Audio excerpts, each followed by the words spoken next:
Hello guys and welcome back to my channel শরীর সরকার blogs. আশা করি সবাই খুব ভালো আছো, সুস্থ আছো। আমি অনেক অনেক ভালো আছি। তো আর একটা নতুন সকালে একটা নতুন ফ্রেশ ব্লগে তোমাদের সবাইকে স্বাগত। দেখতেই পাচ্ছ কিরম ঠান্ডা, হুডি ফুডি লাগিয়ে একদম মানে পুরো প্যাকিং হয়ে রয়েছি। আর আমাকে একটু পরে স্নান করতে হবে, কারণ আবার বেরোতে হবে। তো এই সঞ্জু ওয়ার্কআউট করছে, তো ও এসে গেছে অনেকক্ষণ আগেই। তারপরে ওর ওয়ার্কআউট প্রায় শেষের দিকেই আসতে চললো। তারপরে আমি যাবো স্নান টান করতে, আর মা ওদিকে খাবার দাবার করছে, কারণ আমি যেহেতু বেরোবো সেই জন্য। তো আমি মানে টিফিন নিয়ে যাই, তো সেই জন্য এই হলো ব্যাপার। আর প্রচণ্ড বিজি থাকবো, মানে তার মাঝে মাঝে তোমাদের সাথে আবার কথা বলবো। তো তোমরা দেখতে থাকো সারাদিন, ভিডিওটার মজা নাও, কি হয় না দেখতে থাকো। তো গাইস দাঁড়িয়ে আছি দোলতলা বাস ধরার জন্য, আর আবার পৌঁছে দিয়ে গেল দোলতলা। আজকে এই হুডি দেওয়া এই জ্যাকেটটা পরেছি। তো চলো যাওয়া যাক। এখন এখানে প্রচণ্ড আওয়াজ, কিছু শুনতে পাবে না। তো চলো গিয়ে আবার কথা হচ্ছে। আর রোদটা ভালো পড়েছে, দাঁড়িয়ে আছে। চলো গিয়ে কথা বলা যায়। A few moments later. Guys আমি পৌঁছে গেছি এখানে, আর এখনো খোলেনি, এখনো বন্ধই আছে। তো আমি বাসটা পেয়ে গেছিলাম তাড়াতাড়ি, সেই জন্য তাড়াতাড়ি করে আমি পৌঁছাতে পেরেছি। আর এদিকে এখন সকালের টাইমে ভালোই ঠান্ডা রয়েছে। আর এই হলো রাস্তা, দেখো এখানে প্রচুর। আর এইখান দিকে একটা মাদ্রাসা আছে, আর এই রাস্তা দিয়ে প্রচুর, টাকি রোড যেহেতু, আর সামনে এই হসপিটালটা জিএনআরসি হসপিটাল। প্রচুর গাড়ি চলে, প্রচুর গাড়ি চলে। আর কিরকম স্পিডে গাড়ি চলে দেখো। এই রাস্তায় কিন্তু অ্যাক্সিডেন্ট হওয়ার প্রবণতা অনেক বেশি। তো এই হলো ব্যাপার। তো চলো খুলুক, শপ ওপেন হোক, তারপরে তোমাদের সাথে কথা বলছি এক এক করে। আর দুপুরে 2টোর সময় কিন্তু ব্লগ চলে আসবে, শিডিউল করা আছে, তোমরা কিন্তু দেখে নিও অবশ্যই। আর দেখে বেশি করে সাবস্ক্রাইব করো, আর লাইক অবশ্যই মেনে। চলো আবার পরে কথা হচ্ছে। আমাদের শোরুম পুরো ওপেন হয়ে গেছে, খুলে গেছে। আর আমরা গাড়ি ঠাড়িগুলো এক এক করে সব বাইরে বার করা হয়ে গেছে। এখন এতগুলো রয়েছে ভিতরে, আরও বেরোবে সব। তো এই হলো ব্যাপার, এগুলো সব বাইরে বেরিয়ে গেছে, এই রোড থেকে বেরিয়ে গেছে সব।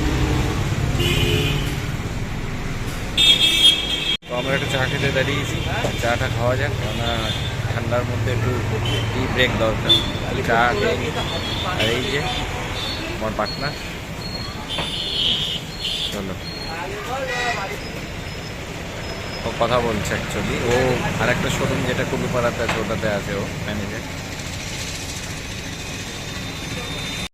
2000 years later. তো গাইজ আমি এখন পুরো পুরো অফিসিয়াল সেটআপে পুরো বসে গেছি, দেখো। আর এটা হচ্ছে আমার নতুন অফিস। এটা হচ্ছে গিয়ে মানে মডার্ন অটোর নতুন ব্রাঞ্চ। এখানে আমি অ্যাজ আ ম্যানেজার জয়েন করেছি। তো তোমাদেরকে ফাইনালি ডিসক্লোজ করেই দিলাম। এখানে আমি পুরো মানে ইনচার্জ, মানে পুরো চার্জে রয়েছি। এইখানের পুরো শোরুমটা আমার দায়িত্বে রয়েছে। মানে আমি হচ্ছে এখানে ম্যানেজার যেহেতু, সেই জন্য আমাকে পুরোটাই সামলাতে হবে। তো এই হলো ব্যাপার। তো সব কিছু তোমাদের ভালোবাসার সাপোর্টের জন্যই বোধহয় সম্ভব হলো।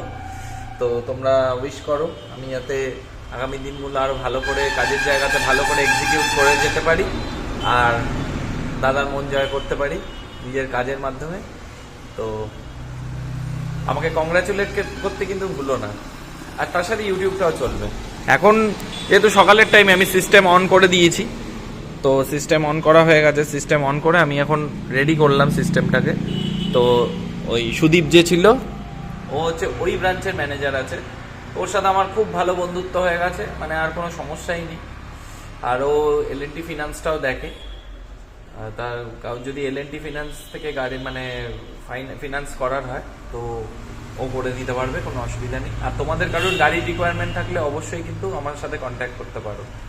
তো আমাকে কন্ট্যাক্ট করবে, আমি অবশ্যই আমার সাধ্যমতো আমি যতটা পারবো আমি চেষ্টা করে এখান থেকে গাড়ি ডিসকাউন্ট করে দেবো।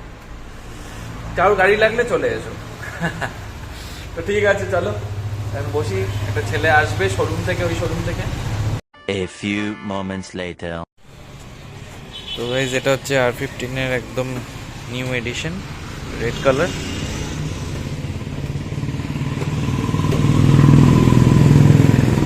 আর এই গাড়িটা সেলের জন্য কাস্টমারকে ফোন করেছিলাম, কাস্টমার নেবে বললো, দেখা যাক।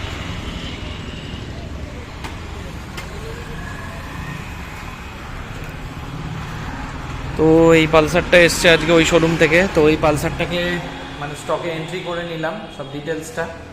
তার কারণ হচ্ছে গিয়ে আজকে যেহেতু সুদীপ মানে নেই, আমার উপরে পুরো এই শোরুমের দায়িত্ব রয়েছে, এখন থেকে আমাকেই দায়িত্ব সামলাতে হবে। তো সেই জন্য আমি মানে ওই যে ছেলে ওর যে এসছে ছেলেটা ও নিয়ে এসছে, এটা 125 আছে পালসারে, তো ওটা আমি পুরো স্টকে পুরো এন্ট্রি করে নিলাম। তার কারণ হচ্ছে গিয়ে স্টক তো রাখতে হবে ক্লিয়ার, এই হলো ব্যাপার। তোমাদের কারোর যদি বাইক বা স্কুটারের কোনো রিকোয়ারমেন্ট থাকে অবশ্যই আমার সাথে কন্ট্যাক্ট করবে। আমি যতটা পারবো ততটা তোমাদেরকে মানে ডিসকাউন্ট প্রাইসে করিয়ে দেবো গাড়ি, কোনো অসুবিধা নেই, সব কিছু অ্যাভেলেবেল থাকবে। ঠিক আছে, চলো পরে কথা হচ্ছে আবার। তো গাইজ এখন বেজে গেছে প্রায় 1:30টার কাছাকাছি, মানে 1:15 হবে। আর লাঞ্চ টাইম আস্তে আস্তে এগিয়ে আসতে 2টোর সময় লাঞ্চ করবো। তার কারণ হচ্ছে কি আজকে চাপ নেই কাস্টমারের সেরকম একটা, একদমই চাপ নেই, যেহেতু একদম নতুন শোরুম তো কাস্টমারের চাপ একটু কম আছে। তো চাপ কম বলেই একটু মানে মানে সময় পাই আর কি হাতে, সেই জন্য তোমাদের সাথে ভিডিও করতে পারি। এই হলো ব্যাপার, বসেই আছি, অ্যাজ সাচ কোনো এখন সেরকম কোনো কাজ নেই, বসেই আছি। আর যখন যা হবে না হবে তোমাদের সাথে আপডেট দিতে থাকবো। ঠান্ডাটা এদিকে সন্ধ্যের পরে ভালোই পড়ে। তো গাইজ হয়ে গেছে আমার খাওয়া দাওয়া, লাঞ্চ হয়ে গেছে।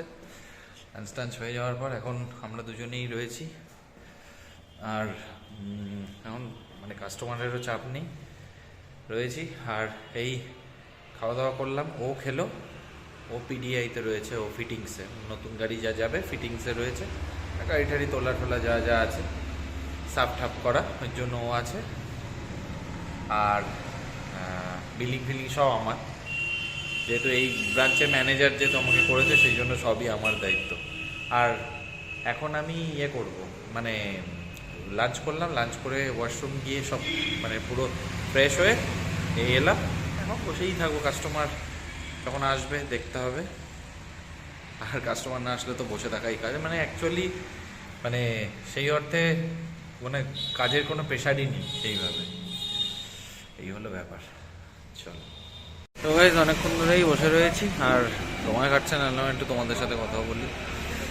তো বাইরে রোদের তেজ আস্তে আস্তে কমছে আর ঠান্ডাটাও পড়ছে আস্তে আস্তে, বিকেল হবে আর ঠান্ডাটাও বাড়বে। আর পাশেই চায়ের দোকান আছে, এখানে চা খুব ভালোই বানায়, সকালেও খেয়েছি। আর কাস্টমারের প্রেশার একটু কম আছে, সব দিন সমান থাকে না, কোনোদিন বেশি থাকে আবার কোনোদিন কমও থাকে, এরকম। গাড়ি সব রাখাই রয়েছে এখানে, এগুলো সব রয়েছে, ও সব বেরোনোর সময় আবার সব তুলে দেবে। অনেকগুলো গাড়িই রয়েছে। এই পালসারটা আজকে এসছে, ওই নিয়ে এসছে ওই শোরুম থেকে, আমাদের যে আরেকটা শোরুম আছে কলুপাড়াতে, ওখান থেকে নিয়ে এসছে 125। এই R15 তো এটা আজকে ডিসপ্লেতে বাইরে রাখা আছে, এটার দিকে সবার নজর কাটছে। গাইজ এই R15টার জন্য সুদীপ ওই শোরুম থেকে ফোন করলো, আমাকে বললো আমাকে একটা দাদা ভিডিও করে পাঠাও। তো এই R15টার মনে হয় কাস্টমার এসছে খুব সম্ভবত, তো দেখা যাক। সকালে একটা কাস্টমারকে ফোন করলাম, বললো আসবে, কিন্তু আসেনি বেটা, দাম শুনেই পালিয়েছে। তোমাদের কারুর এরকম R15 ভার্সন ফোন নেওয়ার থাকলে অবশ্যই আমার সাথে কন্ট্যাক্ট করবে, যতটা মানে চিপ ডিসকাউন্টে করা যায় করিয়ে দেবো।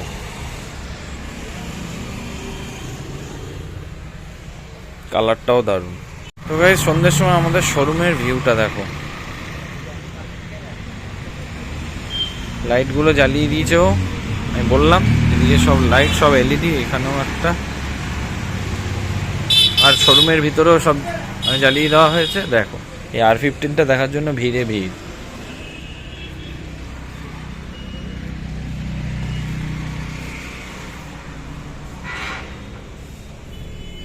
তো গাইস এখানে বসেই আছি, আর ওই সুদীপ যে আছে ওই ব্রাঞ্চের যে আমাদের যে ম্যানেজার, তো ওর সাথে কথা হচ্ছিল একটু আগে। তো ও বললো যে দেখি যদি ইয়ে হয়, যদি পসিবল হয়, যদি চাপটা কম থাকে তাহলেও আসবে, কারণ আমাদের ওই শোরুমটায় চাপটা বেশি আছে। ওটা তো হোম ব্রাঞ্চ, ওইটাতে চাপটা বেশি আছে, মেন ব্রাঞ্চ ওটাতে চাপটা বেশি আছে। এখানে চাপ আছে একটু কম, এখন একটু কম আছে। এই হলো ব্যাপার। আর আমার যেতে যেতে বেরোতে বেরোতে মোটামুটি 8টা হয়ে যাবে, আর কালকে তো গাড়ি পাইনি, আমাকে তো ব্রেক করে যেতে হয়েছে। আজকে দেখি কি হয়, আজকে ভাবছি একটু আগেই ক্লোজ করে দেবো, দেখা যাক কি হয়।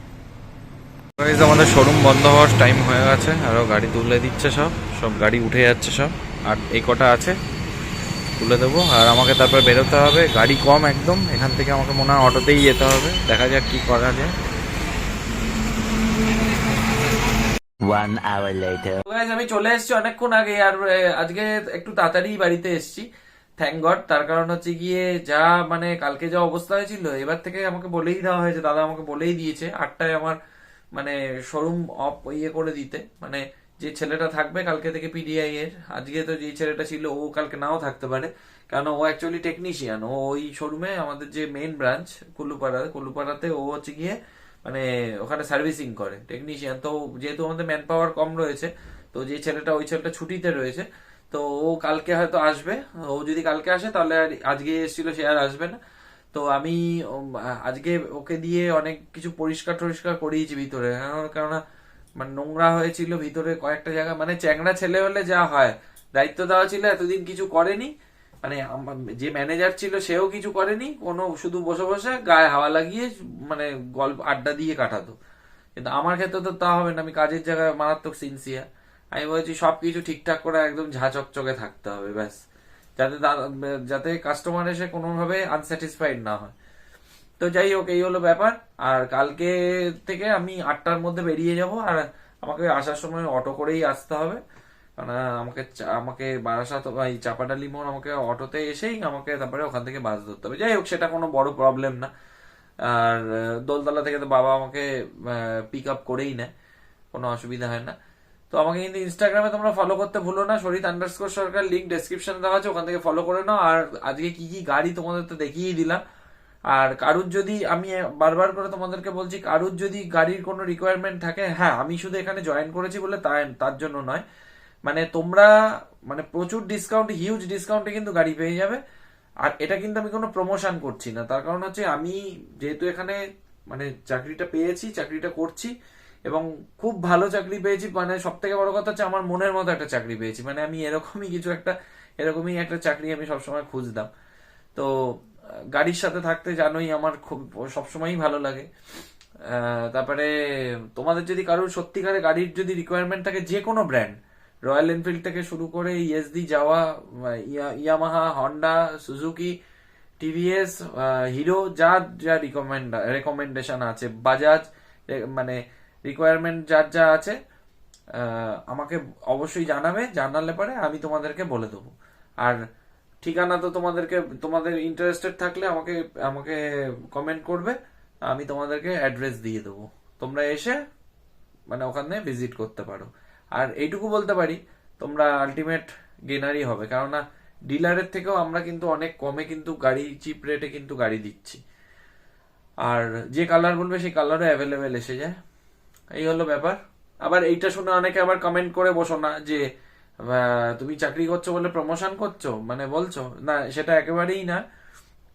না, আমি তোমাদের কারুর যদি রিকোয়ারমেন্ট থাকে তোমরা নিতে পারো, আমি সেই জন্যই বললাম। এটাকে আবার কেউ উল্টো ভাবে নিও না, উল্টো মিনিং বার করো না, কেননা তোমাদের মধ্যে তো কেউ কেউ আছো আবার উল্টো মিনিং বার করে ফেলো, মানে বলা মানেই ভাবছো যে আমি হয়তো প্রমোশন করছি। আমার কোনো লাভ নেই প্রমোশন, আমি করতে চাই না। যাই হোক, সারাদিনে কি হলো না হলো কম বেশি তোমাদের দেখিয়েছি, তোমরা দেখতে পেয়েছো। ভিডিওটা আর বড় করবো না, এখন শুয়ে পড়বো, তার কারণ শরীরে এনার্জি নেই। আর সব থেকে বড় কথা, এডিট করে ভিডিও শিডিউল করে তারপরে শোবো, মানে আপলোড করে শিডিউল করে তারপরে শোবো। আর এই অবধি যদি ভিডিওটা দেখে থাকো তাহলে মেক শিওর ভালো লেগেছে। ভালো লাগলে কি করতে হবে, একটা লাইক করে দিতে হবে, কমেন্ট করে জানাতে হবে কিরকম লাগলো, আর বন্ধুদের সাথে অনেক অনেক শেয়ার করে দাও। আর সবশেষে চ্যানেলটাকে ছেড়ে যাওয়ার আগে, চ্যানেলে যদি নতুন হয়ে থাকো তো চ্যানেলটাকে সাবস্ক্রাইব করে পাশে থাকা বেল আইকনটাকে ক্লিক করে অল নোটিফিকেশনটা অন করে রাখো, যাতে ভিডিও আপলোড হলে সবার আগে নোটিফিকেশনটা তোমাদের কাছে পৌঁছায়। তো চলো গাইজ, দেখা হচ্ছে নেক্সট ভিডিওতে, টাটা।